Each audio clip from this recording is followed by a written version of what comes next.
Salut. Our first question for Sami. Hi Sami, Hi. James from Gorilla Position. Firstly, congratulations on tonight. One of the most incredible, most exhilarating main events I can remember seeing in my 35 plus years of following the product, so congratulations. A simple question really, how are you feeling now it's done? What are the emotions and how did tonight stack up with what you imagined it to be? And finally, is there any one person that you would thank as it pertains to the rise of Sami Zayn in the last 9 months?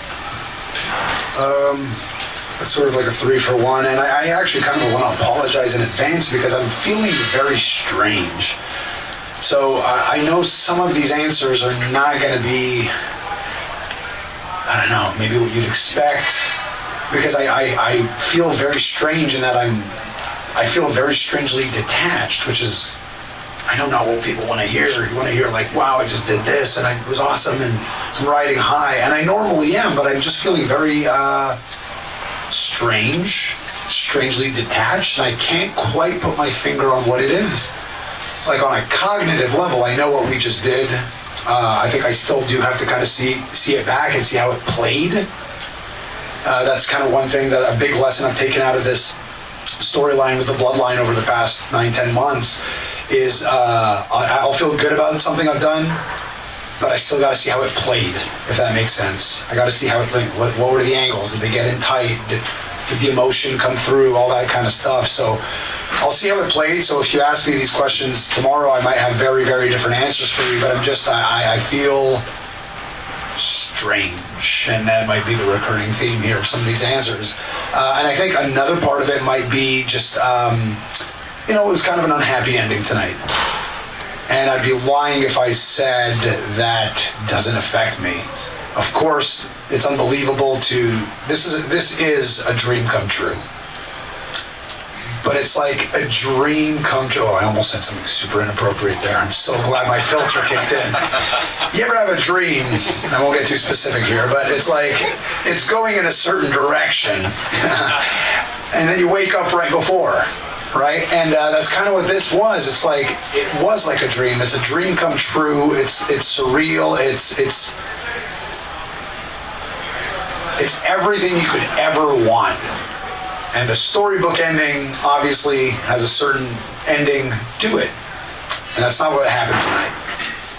And I can't act like there's not a small part of me that's like, I wish I could have given that ending. To the people, to the story, to myself, to my family, to my friends, whatever, to Montreal. For sure. So like, I know what this is. We all know what this is. But some of the stuff's real, man. You know? I don't know. You just kind of dream of that happy ending, and so close, but no cigar. So maybe that's a small part of this strange feeling that I keep coming back to. I don't know. It's also, looking out into the crowd after the 3 count, just seeing their faces, I was like, oh, this is not fun. They're hurt. They were so like deflated, but not in a like, storyline sort of deflated. It's just like, oh man. And Georges St. Pierre was here tonight, and I just met him for the first time, which is unbelievable guy, class act. But like, it was almost kismet that he was here, because I actually, Ariel Helwani's back there, and I was speaking to him earlier, and like, for me, Georges St. Pierre, sorry if I'm going on a crazy tangent here, but this guy was to me the benchmark of a Montreal athlete that belonged to the city, a product of the city. The people rallied around like no other. I still don't know if there's a comparable, to be honest with you. And he was here tonight, and in a weird way, the vibe going into this week, it had this legitimate big fight, big city, big fights in town, our guys here, and they're chanting Sami and Ole and F you Roman in the concourses before the show starts. There's just a buzz. So it's almost like if GSP comes back to Montreal, loses. It's a bit of a downer, but even if the fight is great, and that's what it was a great fight. I'm on a cognitive level, I'm well aware that what we did was awesome. And again, if you ask me, I'm just giving you the most honest answer I can give you at this exact moment in time. It's kind of how I operate. even if it's not the best answer. But I might feel very different if you ask me the exact same question tomorrow, once I watch it back, once I watched it play out. And I'm like, no, what was wrong with me? They were on their feet beginning to end. We didn't even touch for 5 minutes and they were losing. Maybe more. I don't even know. I got to time it too. So, man, like, yeah, of course that was magic. But at this exact moment, you caught me at a strange time because I feel strange.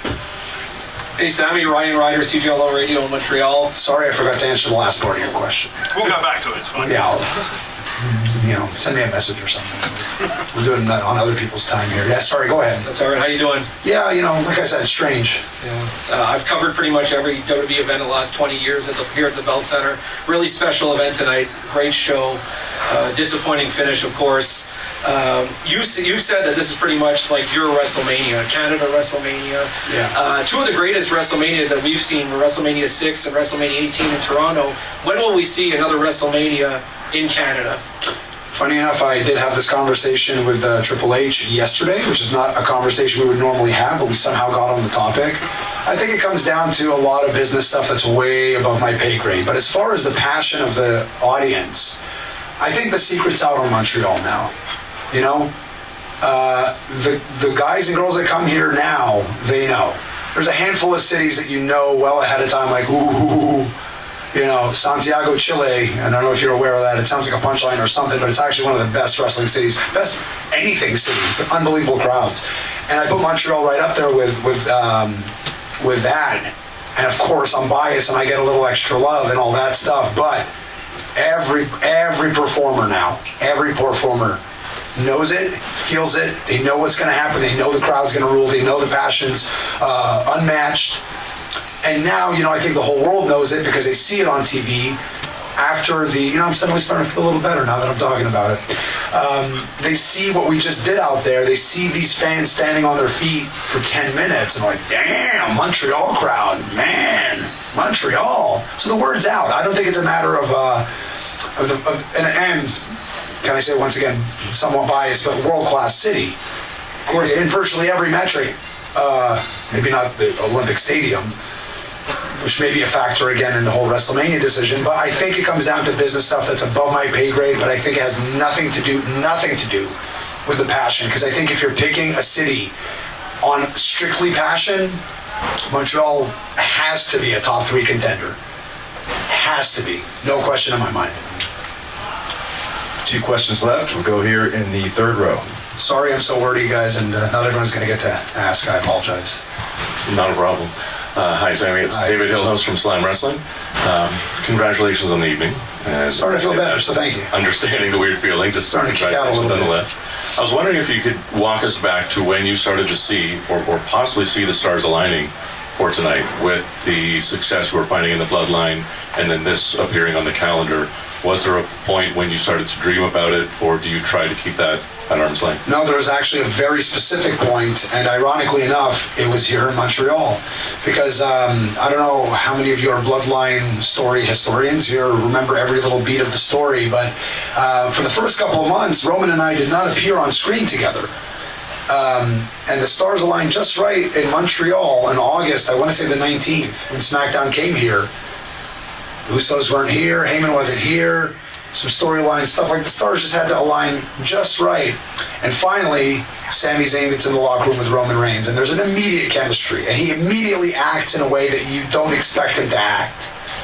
He has a vested interest, he kind of gets a kick out of me.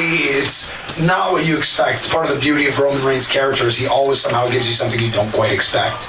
You think he's going to act one way, he acts the other. But there was an immediate on-screen chemistry, and because it was in Montreal, I think that amplified the reaction to everything. And from there, we were off to the races. In fact, there was a week or 2 right before that where I was almost like, man, I don't know if this Bloodline thing is going to pan out, because it needs this moment to really take the story in the direction that I felt it could go. And Montreal was definitely the turning point. If you go back and watch it all, that's a very specific turning point. Last question. Hi, Sami. Joel Pearl with Fightful.com. First of all, hopefully no parking tickets this time in Montreal.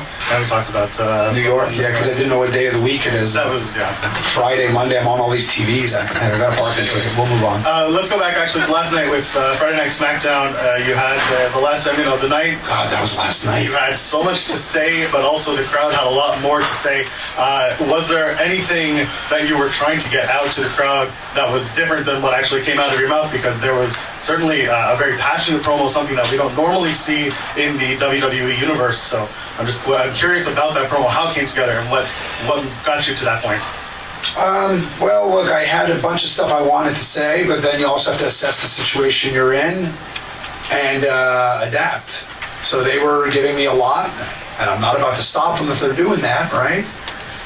Because that would be a strange choice as a performer. Yeah, you're screaming a lot, but let's say pause on that.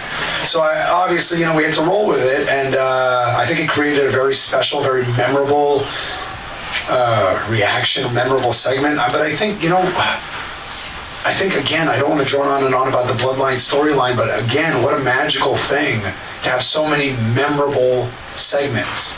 I've said this in other interviews, but we're in the era of content. And not just with WWE, but in everything. You got a cell phone in your hand that has access to every piece of information ever in the palm of your hand. It's insane. So what I think is harder than doing something good now, because we also have unbelievable talent now. Everybody's pretty good. Like the bar has been raised. Being good is not good enough anymore. The harder thing to do in the age of content is to do something memorable. Something that people are going to remember, never mind in a week or two. That's hard enough sometimes on its own. But now I think with this Bloodline thing, if I may be so bold as to toot my own horn and our own horn for everybody in front of the camera, behind the camera, and the performers who are executing this, I think we've walked away from this story, and it's not even done, with so many memorable segments, TV segments, that people will remember 5-10 years down the road. And I hope that Montreal ovation is one of those, because it's not every day you see a performer just stand in the ring for, I think somebody timed it was like 5 minutes and 22 seconds or something. And it was actually, there's a Quebec historian in here somewhere called Pat LaPrade, and he's a Quebec guy. In the history of the Bell Center, it's the longest ovation in the history of this building. Uninterrupted ovation. So that's pretty special. I think people will remember that.